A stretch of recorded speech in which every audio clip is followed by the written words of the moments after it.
School द्वारा आयोजित इस फेयरवेल कार्यक्रम में आज आप सभी इन्वाइटीज हो। And today there is good news and bad news. What is good news? आप अपना करियर बनाने के लिए, फ्यूचर बनाने के लिए आगे जा रहे हो। And what is bad news? You are going to leave this school. बराबर ना? So for my teacher, my principal, for management, today is good news and bad news. One student, when she was speaking and told, she was sharing her experience and all these things before we people. और बोले कि I am not going to open काला चिट्टा, but school is always with white sweet paper, white paper. श्वेत सीखा। हमने हमेशा आपको व्हाइट होने के लिए बताया, सफ़ेद होने के लिए बताया, सिखाया, ट्रांसफर होने के लिए सिखाया, ट्रांसपेरेंसी सिखाई है। और ट्रांसफर ऐसे सिखाई है कि फ्यूचर में जाके आप अगर ट्रांसपेरेंस होंगे, एथिक्स रहेगा आपके अंदर, आपके अंदर ऑनेस्टी रहेगी, तो कैसे आप आगे बढ़ोगे, ये सपना मैडम और दीपाली मैडम की लीडरशिप में हमारी टीचरों ने आपको सिखाया। आपने बोला कि this is my last day. So last day कभी आता नहीं है दोस्तों। जो 10th पास करने जा रहे हैं उनके लिए हमारे यहाँ junior college CBSE board, state board है। जो 12th पास करने जा रहे हैं, आप इंजीनियरिंग करेंगे, बधाई देता हूँ एडवांस में। आप डॉक्टर बनेंगे, एडवांस में बधाई देता हूँ। और कोई प्रोफेशनल कोर्स करेंगे, उसके लिए बधाई देता हूँ। लेकिन उसके बाद में हमारी सेठ Hirachand Mutha degree college, PG college आपकी सेवा के लिए तैयार है। आपको कहीं जाने की ज़रूरत नहीं है। अगर आप किसी प्रोफेशनल कोर्स में जाते हैं, यू आर वेलकम, आप जाइए, हम आपको शुभेच्छा देते हैं। लेकिन अगर आप कहीं BSc IT, BSc computer and com या मैनेजमेंट का कॉम इसके बाद में मास मीडिया, बीबीएम वगैरह करना चाहते हो, तो सामने की बिल्डिंग आपकी सेवा के लिए तैयार है। यू आर ऑलवेज वेलकम, वो आपके लिए। इसके बाद 2-3 बातें मैं आपको बताना चाहता हूँ। For success and better living, सफलता और अच्छे जीवन के लिए हमें क्या करना चाहिए, तो आपको एक फॉर्मूला देना चाहता हूँ, 38H। What do mean by 38H? हमारे दिन और रात में 24 घंटे होते हैं। तो सुबह का जो 8 घंटा होता है, 8 hours, honesty, ethics and hard work. बाकी का जो सेकंड 8 घंटा जो हमारा होता है, उसमें स्लीप एंड रेस्ट। बाद में बहुत ही महत्वपूर्ण चीज जो होती है वो हेल्थ, हॉबी एंड हाइजीन। इसके बाद जो 3 घंटे, ये 8 घंटे के अंदर 3 आवर्स जो रहेगा, वो फैमिली, फ्रेंड्स एंड फेथ।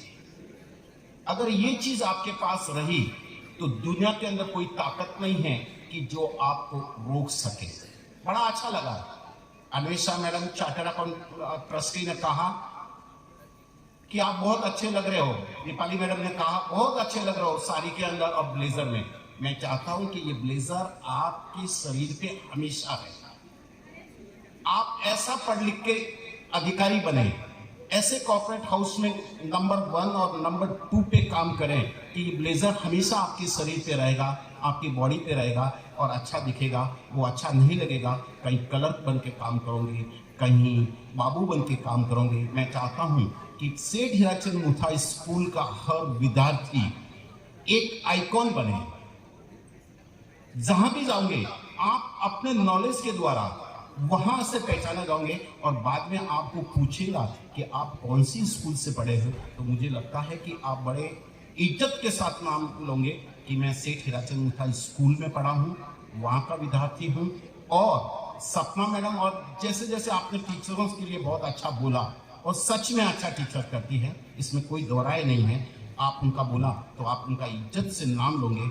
आज मेरे फेयरवेल की कुछ बातें मैंने सुबह सपना मैडम से शेयर की कि मेरे फेयरवेल में क्या होता, और आज आपका फेयरवेल हुआ तब मेरे पालीवाल सर जो आज 82 के हैं, और दूसरे एक वर्मा सर है जो हमको 12th में केमिस्ट्री पढ़ाया करते थे, वो 82, 83, 84 के हैं।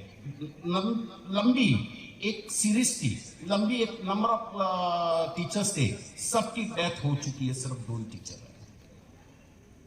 ये मैंने सुरेश मैडम को शेयर किया मेरी बातें। तो ऐसा है कि जिंदगी में जहां भी जाओ, आप एक सफल इंसान बनो, सफल राजनेता बनो, सफल डॉक्टर बनो, सफल वकील बनो, सफल इंजीनियर बनो, और उसके लिए सबसे पहले एथिक और ऑनेस्टी आपके अंदर होना अति आवश्यक है। बिना एथिक और ऑनेस्टी के आप आगे नहीं बढ़ सकते हो।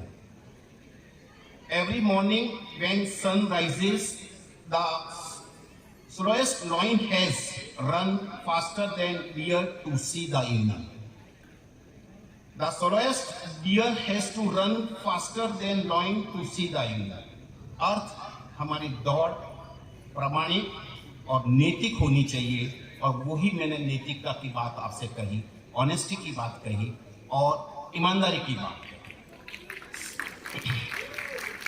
हम सत्य की फैक्ट्री में काम करते हैं और काम असत्य करते हैं, प्रकाश का इंतजार करते हैं और काम अंधकार का करते हैं।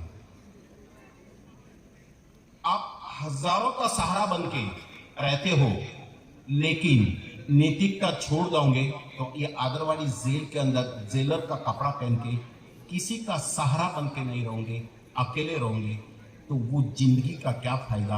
अगर वो जिंदगी जो हमारी नैतिकता, हमारा धर्म, धर्म का मतलब मैं किसी रिलीजियन से नहीं कहता हूं, लेकिन हमारा धर्म का मतलब टीचर का धर्म है आपको सिखाना।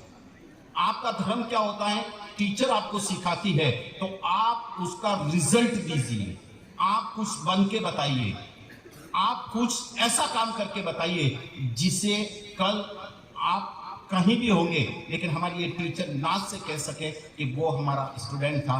उदाहरण देना चाहता हूं आपके सामने अब्दुल कलाम का, उदाहरण देना चाहता हूं आपके पास बहुत सारे वैज्ञानिकों का, उदाहरण देना चाहता हूं आपको बाबा साहब आम्बेडकर का। बहुत ही साधारण परिवार से निकले, लेकिन उन्होंने सिर्फ हिंदुस्तान का ही नाम रोशन नहीं किया, अपने परिवार का ही नाम रोशन नहीं किया, और हिंदुस्तान में ही रोशन नहीं किया, उन्होंने पूरी दुनिया के अंदर अपनी छाप छोड़ी। मैं हमेशा मैडम को कहता हूं कि man is not known by the women, is not known by face, he is known by his knowledge. तो प्लीज गेन द नॉलेज, और जो भी आपने मस्ती मौज करना था वो आपकी हो गई, लेकिन ये 3-4 साल जो आपके रहेंगे वो जीवन की सर्वोच्च ईयर रहेंगे। जो आज हम आपको एड्रेस कर रहे हैं, हो सकता है कल आप सपना मैडम की तरह होंगे, हमारी तरफ होंगे, अन्वेषा मैडम की तरह होंगे, दीपाली मैडम की तरह होंगे, ये तमाम टीचर्स बैठी है उनकी तरफ होंगे, और आप उनको एड्रेस करोगे, तब हमें बहुत अच्छा लगेगा। लेकिन हमें वो अच्छा नहीं लगेगा कि आप कहीं बाबू बन के बैठोगे और बाबूगिरी करोगे, और एक छोटी सी नौकरी अपन जीवन जीने के लिए करोगे। नौकरी करनी जरूर है, हर कोई व्यक्ति जीवन जीने के लिए करता है, लेकिन उसके बाद में वो ये कहता है कि मैं कुछ बनूंगा, मैं तो बनूंगा और लोगों को भी दूंगा, और इस दुनिया को दूंगा, मेरे भारतवर्ष को दूंगा, मैं मेरे और परिवार लोगों को दूंगा। वो नौकरी मुझे अच्छी लगेगी, वो बिजनेसमैन मुझे अच्छे लगेगा, वो कॉर्पोरेट सेक्टर का व्यक्ति अच्छा लगेगा। जब एथिक्स छोड़ दोगे तो विजय माल्या जैसा व्यक्ति, नीरव मोदी जैसा व्यक्ति, आज का वो अदानी फदानी क्या नाम सुना है, उनका क्या होगा। वो एथिक छोड़ दिए, इसलिए हिंदुस्तान छोड़ के जाना पड़ा, और वो लंदन में जाके बैठे हैं, और आज उनके हिंदुस्तान में आने की वापस कोई गुंजाइश नहीं है। आपसे यही उम्मीद, सक्सेस होंगे लेकिन एथिक्स मत छोड़िएगा, आप हमेशा सक्सेस होंगे। पंछी नदियां पवन के झोंके, कोई सरद नहा उन्हें रोके, तो आपकी भी ये सरद रहेगी कि आपको दुनिया के अंदर कोई रोक नहीं सकता है, अगर आप अपने एथिक्स, ऑनेस्टी और हार्ड वर्क को पकड़ के रखोगे और उसको छोड़ेंगे। असफल होते हम, असफल से डरना नहीं होता है, असफलता हमारे एक सफलता का ही अंग है। आपको डॉक्टर अब्दुल कलाम का उदाहरण देना चाहता हूं। जब 5वीं में पढ़ते थे तो अब्दुल कलाम अपने फर्स्ट बेंच में बैठे थे, एक ब्राह्मण स्टूडेंट के साथ बैठे थे।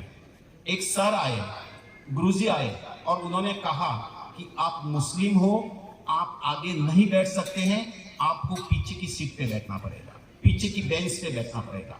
अब्दुल कलाम जी पीछे की सीट पे बैठे, बेंच पे बैठे, लेकिन उन्होंने ठान ली थी उस दिन कि पीछे की बेंच में बैठने वाला व्यक्ति हिंदुस्तान के अंदर एक कमाल करके बताएगा। अब्दुल कलाम कमाल करके बताएगा और उन्होंने कमाल करके बताई। लेकिन मैं उनके असफलता की बात करता हूं। इंजीनियर हुए, इंडियन एयरलाइंस के इंटरव्यू में गए, 24-25 लोग इंटरव्यू के लिए थे, उसमें से सिर्फ और सिर्फ 8 लोगों को सिलेक्ट करना था। 8 लोग सिलेक्ट हो गए, अब्दुल कलाम का 9वां नंबर आया, वो उसमें रह गए। रामेश्वर गए, नदी समुद्र पे बैठे, उदास होते बैठे और बाद में कि असफलता सफलता की एक पायरी है। फिर से डीआरओडी में बैठे, इंटरव्यू के लिए गए, डीआरओडी में सिलेक्ट हो गए। सिलेक्ट होने के बाद 1969 के अंदर पहला उन्होंने धमाका करके बताया।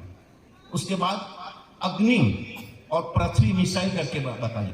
इसके बाद पोखरण 1 परमाणु, पोखरण 2 परमाणु करके बताए और हिंदुस्तान का नाम इस दुनिया के अंदर 6ठे स्थान पे लाके रखा। तो बताइए कि एक असफल व्यक्ति जो इंटरव्यू के अंदर रिजेक्ट कर दिया गया था और वही मिसाइल मैन हिंदुस्तान का बना। इतना ही नहीं, वो किसी पॉलिटिकल पार्टी से जुड़े नहीं थे। रिटायर्ड होने के बाद एक यूनिवर्सिटी में पढ़ा रहे थे। हमारे एक्स प्राइम मिनिस्टर स्वर्गीय प्रधानमंत्री जी अटल जी का फोन गया और कहा कि कलाम जी, हम आपको इस देश का राष्ट्रपति बनाना चाहते हैं। उन्होंने कहा कि मुझे 2 घंटे का टाइम दीजिए।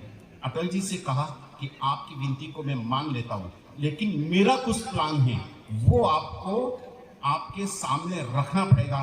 तो बोले क्या प्लान है? तो बोले हिंदुस्तान को बदलने का प्लान मेरे पास है। और वो कैसे? तो बोले कि वो मैं बाद में करूंगा। और एक नाव चलाने वाले का लड़का जो 5वीं के अंदर घर चलाने के लिए पिताजी की मदद करता था, गरीब था, और उस लड़के ने न्यूज़पेपर बेचे और न्यूज़पेपर बेचने वाला व्यक्ति इस देश का राष्ट्रपति बनता है। चाय बेचने वाला व्यक्ति इस देश का प्रधानमंत्री बनता है और रिक्शा चलाने वाला व्यक्ति इस देश के अंदर किसी राज्य का मुख्यमंत्री बनता है। तो ये बाबा साहब आम्बेडकर को याद कर लीजिए कि वैसे व्यक्ति बने थे। उन्होंने हर भारत के नागरिक का अपना राइट रिजर्व किया और संविधान बनाया। और वो संविधान इस प्रकार का बनाया कि ना ऊंच रहेगी ना नीच रहेगी, ना धर्म रहेगा ना जात रहेगी ना पात रहेगी। इसमें सिर्फ एक ही व्यक्ति रहेगा, एक ही शब्द रहेगा, वो रहेगा हम हिंदुस्तानी। और आपसे उम्मीद करता हूं जहां भी जाओगे आप इस सिद्धांत का पालन करोगे। हमारे सामने ना जात रहेगी, ना धर्म रहेगी, ना कुछ रहेगी, सिर्फ एक ही सिद्धांत रहेगा, वो रहेगा हिंदुस्तानी। क्यों? कि आप जिस फैक्ट्री के प्रोडक्ट हो, ये मुथा स्कूल के प्रोडक्ट हो, मुथा स्कूल ने, सपना मैडम ने और ये तमाम टीचरों ने आपको हमेशा यही सिखाया और मैनेजमेंट का यही संदेश था कि हमारे यहाँ जात पात या भाषा के ऊपर से विवाद या कल्चर के ऊपर से विवाद नहीं होना चाहिए। हम सिर्फ भारतीय हैं और भारतीय बन के जन्मे हैं और भारतीय बन के मरेंगे। और यही सिद्धांत आप अपनाओगे तो मुझे नहीं लगता कि आपके जीवन में किसी प्रकार की तकलीफ आएगी। लास्ट में आपको एक छोटी सी कविता की 2 पंक्तियां सुनाना चाहता हूं। हालांकि मैं कविता कुछ बोलता नहीं हूं, लेकिन सपना मैडम ने कहा था कि आपको स्पीच करना, तो मैंने पहली बार अपने भाषण में ये कविता लिख के लाया और बोलता हूं। हालांकि मेरे पास मटेरियल रहता है, लेकिन मुझे वो बोलने का मौका ही नहीं होता है। क्यों? सपना मैडम उधर से इशारा करती, सर शॉर्ट करो, बच्चों को भूख लगी है। ठीक है भाई, भूख लगी तो मैं जल्दी शॉर्ट करता हूँ। असफलता एक चुनौती है, स्वीकार करो। क्या कमी रह गई देखो और सुधार करो। जब तक न हो सफल हो नींद चैन की त्यागो तुम। संघर्ष का मैदान छोड़ मत भागो तुम। कुछ किए बिना जय जयकार नहीं होता, कोशिश करने वालों की हार नहीं होती। जय हिंद, जय Bharat. Thank you so much, sir. It was so encouraging.